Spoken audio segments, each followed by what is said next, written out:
राधे राधे दोस्तों। रामायण की कथा भाग 2 में आपका फिर से स्वागत है। तो चलिए शुरू करते हैं अगले प्रश्न की ओर।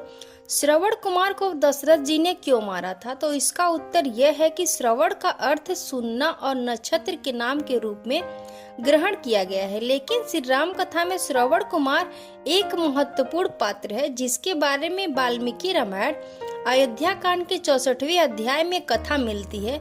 श्री राम के वन गमन पर दुखी दशरथ अपनी मृत्यु से पहले रानी कौशल्या को यह कथा बताते हैं। इसके अनुसार दशरथ शब्द भेदी बाण चलाते थे, यानी शब्द व ध्वनि सुनकर बाण चलाने में समर्थ थे।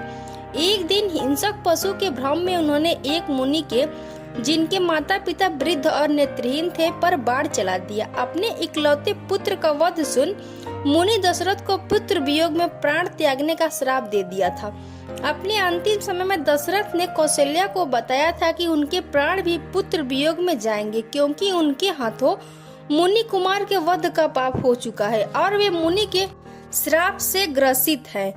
रामायण में मुनि कुमार ही मिलता है, श्रवण नाम नहीं। लेकिन अन्य पुराणों में यही कथा श्रवण के रूप में मिलती है, जिसके बारे में यह भी कहा जाता है कि वह कांवड़ में बैठाकर अपने माता पिता को तीर्थ यात्रा पर ले गए थे। अब दूसरा प्रश्न यह है कि राम सेतु निर्माण में पत्थर कैसे तैर गए? इसका उत्तर यह है कि माता सीता की खोज के लिए जब प्रभु राम की सेना लंका की ओर चली तो रास्ते में विशाल समुद्र बड़ी बाधा बनकर उपस्थित हुआ। सेना सहित समुद्र पार करना लगभग असंभव था। 3 दिन की प्रतीक्षा के बाद जब कोई हल न निकला तो श्री राम ने गुस्से से अपना धनुष बाण उठाया और मानव रूप धरकर प्रकट हुए समुद्र ने उन्हें पुल निर्माण का सुझाव दिया। इसमें सबसे बड़ी बाधा यह थी कि समुद्र की तेज लहरों पर पत्थर कैसे टिकेंगे। समुद्र ने ही इसका समाधान किया। उसने प्रभु श्री राम को बताया कि उनकी सेना में नल और नील नाम के 2 वानर हैं, जिन्हें बाल्यकाल में एक ऋषि से आशीर्वाद मिला था कि उनके स्पर्श किए गए पत्थर पानी में तैर जाएंगे। श्री राम की आज्ञा से नल और नील ने सभी पत्थरों को अपने हाथों से स्पर्श कर वानरों को देते गए, क्योंकि नल और नील पत्थर तैराने संबंधित विशिष्ट वरदान से विभूषित थे। इसीलिए सारे पत्थर तैर गए और पुल निर्माण आसान हो गया। यह प्रतीकात्मक है।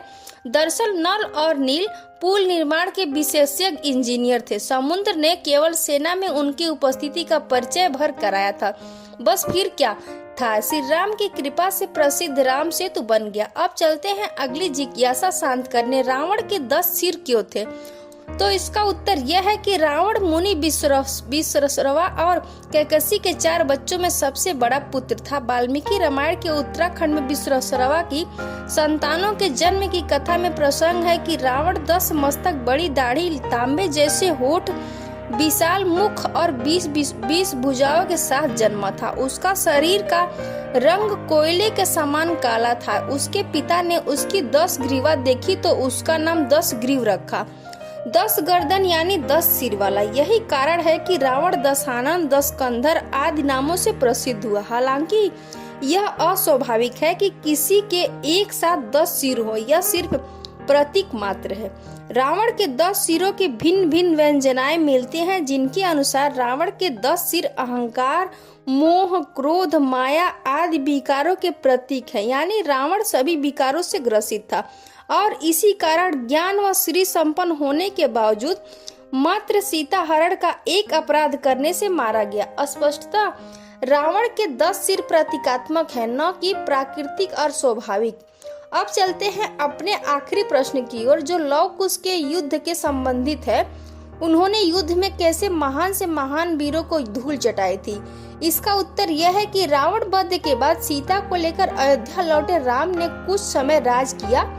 इसके बाद लोक मर्यादा के रहते सीता का त्याग कर दिया। तब सीता वाल्मीकि के आश्रम में रही और वहीं पर 2 जुड़वा पुत्रों लव और कुश को जन्म दिया। आश्रम में ही दोनों बालक बड़े हुए। इसी बीच अयोध्या में सभी के आग्रह पर राम ने अश्वमेध यज्ञ किया, जिसमें यज्ञ का अश्व स्वतंत्र विचरण के लिए छोड़ा जाता है। यदि कोई उस अश्व यानी घोड़े को पकड़े तो उसे युद्ध करना होता है। राम के यज्ञ का अश्व जब वाल्मीकि आश्रम तक पहुंचा तो यज्ञ से अनभिज्ञ दोनों तपस्वी बालकों लव और कुश ने उसे पकड़ लिया। यज्ञ के अश्व की रक्षा के लिए साथ गए भरत, लक्ष्मण, शत्रुघ्न और हनुमान सहित पूरी राम सेना से लव कुश की लड़ाई हुई। इसी लड़ाई में हनुमान भी लव कुश से लड़े, क्योंकि दोनों राम व सीता के पुत्र होने के साथ ही बहुत बलशाली और युद्ध में निपुण योद्धा भी थे। इसीलिए कोई भी उनके सामने न टिक पाया। आखिर में जब राम खुद युद्ध के लिए पहुंचे तब सीता के आ जाने से पूरी कथा की धारा बदल गई। हनुमान और लव कुश के युद्ध की यह कथा राम कथा में अलग अलग रूपों में विस्तार से मिलती है। यह जानकारी आपको कैसी लगी कमेंट बॉक्स में जरूर बताइएगा, और भी ऐसी जानकारी के लिए मेरे चैनल को सब्सक्राइब करें और वीडियो को लाइक करें। जय सीताराम।